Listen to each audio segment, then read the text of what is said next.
Oui, en fait, il y a une chose dans ce constat, dans cette compréhension de l'être humain. Comment on peut faire, c'est bien beau de comprendre, mais le chemin pour devenir humain, ok, il y a les prises de conscience et tout, maintenant il y a des connaissances qu'on a acquises dans le plan psychologique, dans le plan philosophique aussi, dans le plan de l'accompagnement de l'être humain, dans la compréhension de ces mécanismes qui sont. Il y a quelque chose de très important. Quelque chose de très important, c'est la question, c'est ok, comment cesser le combat? Comment cesser cette dualité? C'est ça. En fait, la fracture, elle est là. Elle est ce combat qui nous mine la vie constamment, qui nous emmène constamment dans un espace de guerre plus ou moins déclarée, très souvent inconsciente, mais qui est là.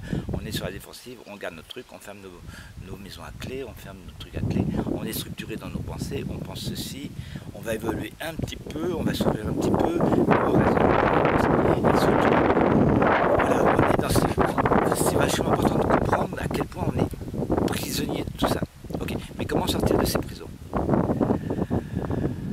Là, il y a un mécanisme qui se passe, c'est que quand on est dans ce fonctionnement de combat, il faut, pour en sortir, il y a un mécanisme on va dire de transcendance, mais qui nous amène à vivre des étapes. C'est ce qu'on peut appeler les étapes du deuil. Ce que Elisabeth Kübler-Ross a travaillé pendant des années, et qui maintenant, c'est quelque chose qui est bien connu et repris, c'est repris dans les séries, etc. Je veux dire, on les retrouve ça. Et c'est ce mécanisme-là, ça nous permet de comprendre comment fonctionne l'être humain.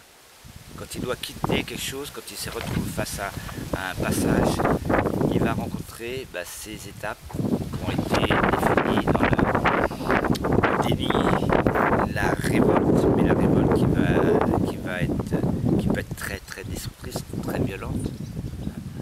Le marchandage, en disant ok, je suis d'accord, mais bon, que mes enfants soient épargnés, ok, mais au moins que je sois heureux, etc.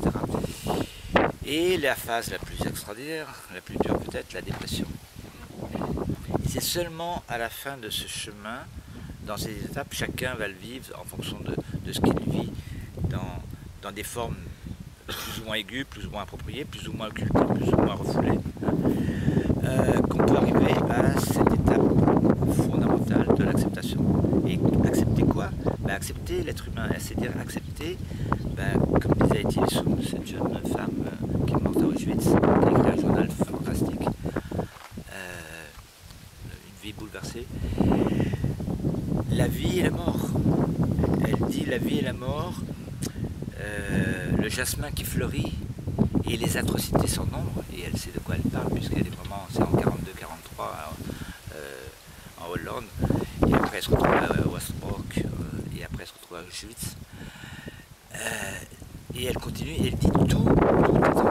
En fait, c'est cette totalité qui nous est proposée d'accepter. Comment accepter? Et c'est ça qu'il faut bien comprendre.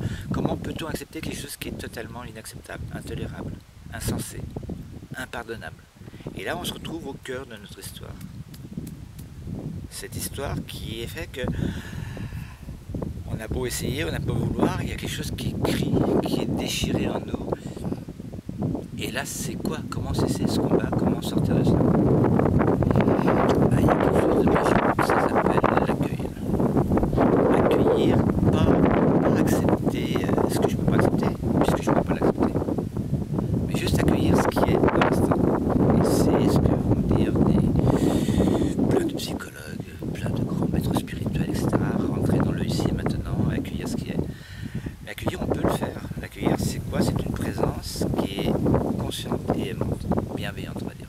On va éviter le mot amour parce que ça fait peur. Voilà, bienveillance, la bienveillance et la conscience.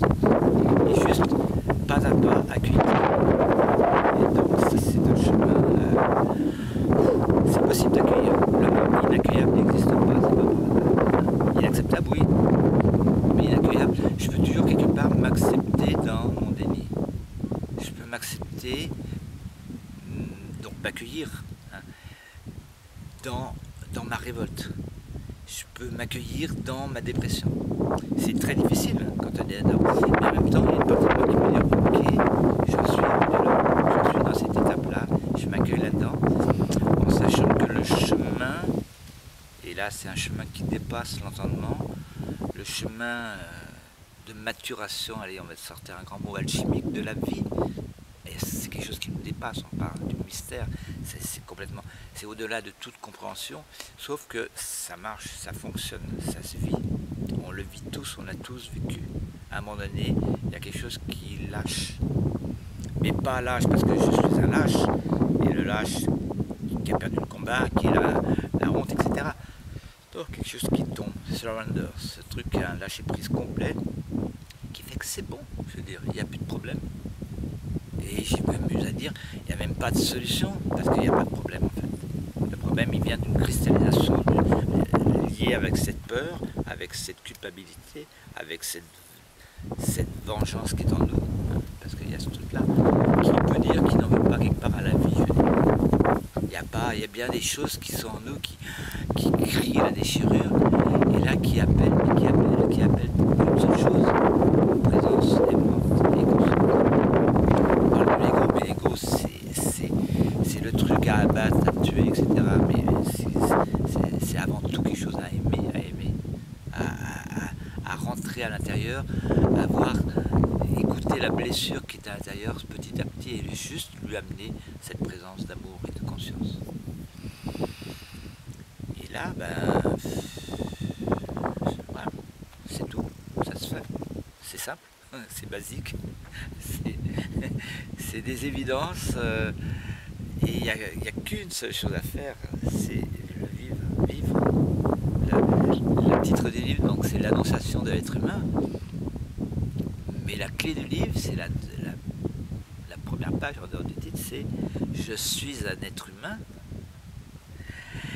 et en vivant, je le deviens ». Il n'y a plus de valeur d'autre que de rentrer dans la vie, de permettre à la vie de se vivre en soi, là où je suis, et simplement de s'y accueillir, et petit à petit, le bonheur il est là, les nuages passent et le soleil revient. C'est ce qui s'est passé il y a une heure ici, il y avait des nuages, cette nuit il pleuvait, et hop, le grand ciel bleu. Et c'est le processus même de la vie, avec quelque chose de complètement génial, c'est que c'est nous, à travers notre présence, qui le créons.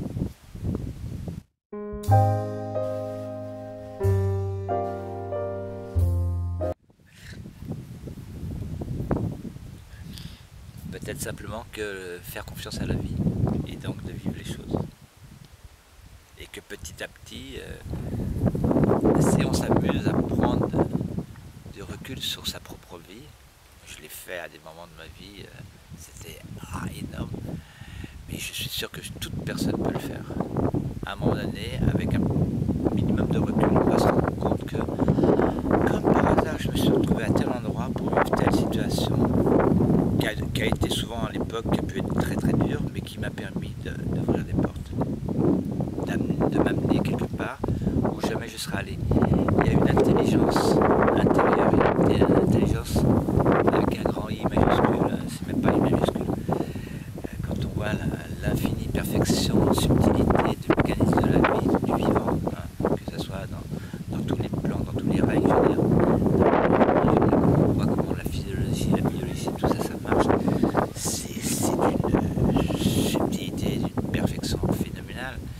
Il y a cette intelligence-là, moi je ne vais pas employer le mot de Dieu, peu importe, mais il y a quelque chose qui est là, qui procède à la vie. Et cette chose-là, ce qu'il faut comprendre, c'est que si on se retrouve dans la souffrance, c'est pas pour souffrir, c'est pour traverser la dualité. Et cette expérience de dualité, là c'est une grande question. Pourquoi on la vit? De toute façon, quand on rentre là-dedans, on va tomber dans quelque chose, dans un face à face avec la vie, qui va devenir insupportable. Il y a, quand on est rencontré cette émotion profonde, originelle, cellulaire, il y a quelque chose de complètement déchirant. Ok, d'accord. Donc on ne peut pas se raisonner. Par contre, on va vivre les choses. On va s'ouvrir, on va petit à petit, on va s'accueillir, et petit à petit le chemin va durer. Alors, la question c'est quoi?